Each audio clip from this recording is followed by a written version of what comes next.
और दोस्तों एक बार फिर आपके सामने कुछ नया लेकर आया हूँ। हर चीज का अंत हो जाता है दोस्त। दुनिया में कोई भी ऐसी चीज नहीं है जो हमेशा से रही है। एक ना एक दिन उसका अंत होना लाजमी है। डेफिनेटली एक ना एक दिन उसका अंत हो ही जाता है। इस बात को पेरी शैले अपने कविता में इतनी खूबसूरती ढंग से दिखाए हैं कि इसी बात को लेकर के ये कविता दुनिया भर में प्रसिद्ध हो गई। जी हाँ, मैं किस कविता के बारे में बात कर रहा हूँ। आप अगर पीवी शैली का नाम जानते होंगे तो डेफिनेटली इस कविता से परिचित होंगे। जी हाँ, ओzymandias।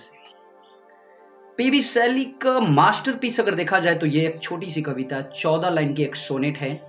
ये मास्टरपीस कही जा सकती है। खास तौर से सीबीएसई वाले जितने बच्चे होंगे ये इस नाम से जरूर परिचित होंगे, क्योंकि उन्हें 6 क्लास से ही पढ़ाया जाता है। यानी 6 क्लास में भी ये मैंने भी देखा है कि ये चीज शामिल किया गया है। और रही बात कि इस कविता में क्या ऐसी खास चीज है कि ये कविता छोटी सी है फिर भी दुनिया भर में प्रसिद्ध हो गई। मैं बहुत बार आपको बताया हूं कि कभी कभी ऐसा चीज होता है कि छोटी सी चीज दुनिया भर में प्रसिद्ध हो जाती है। तो बस वही बात यहाँ भी है दोस्त। इस कविता का नाम है ओzymandias।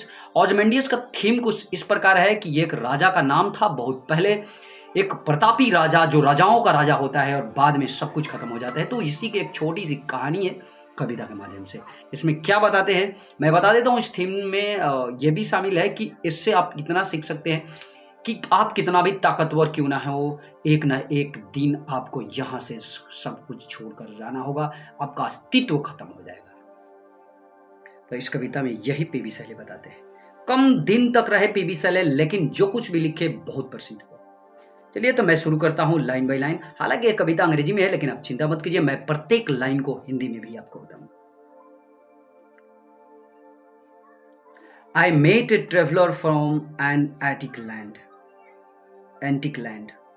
मैंने एक ट्रैवलर से मिला, यानी यात्री से मिला, जो बहुत दूर पुराने जमाने के जगहों से बिलोंग करता था।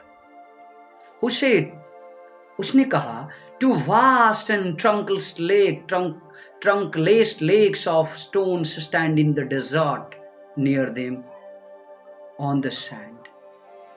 यानी यहां पर वो जो ट्रेवलर है वो बोलता है, राइटर जब उससे मिलता है और पूछता है तो यहाँ ये बोलता है कि दो बड़ी बड़ी ट्रंकलेस का मतलब होता है बिना धड़के दो बड़ी बड़ी पैर, पत्थरों के बने हुए पैर मैंने देखा कि वो रेगिस्तान के बीच में खड़ी थी। Near them on the sand half sunk a shattered visage lies. मैंने देखा कि उसके नजदीक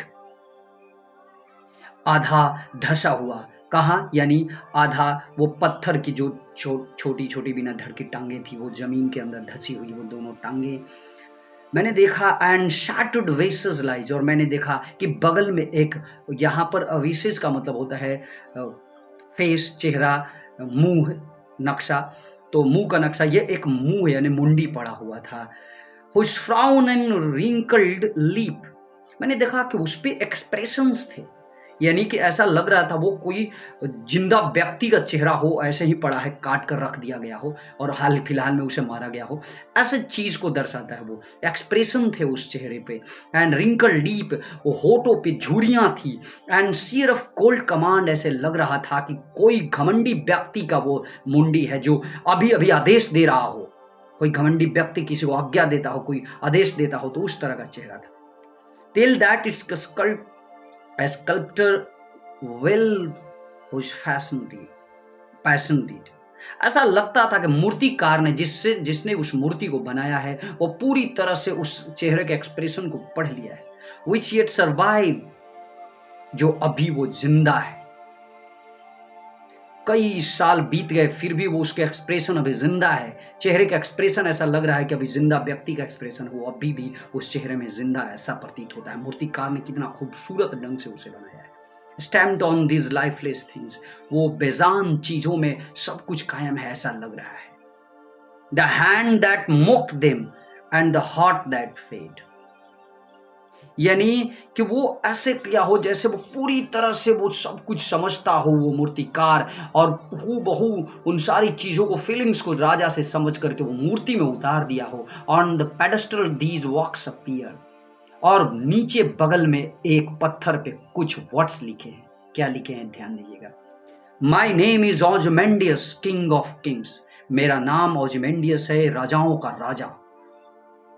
look on my works yet mighty and despair, मेरे काम को देखो, मैंने जो जिंदगी में काम किया उस काम को देखो, चाहे बड़े माइटी है या डिस्पेयर, छोटे बड़े काम को देखो।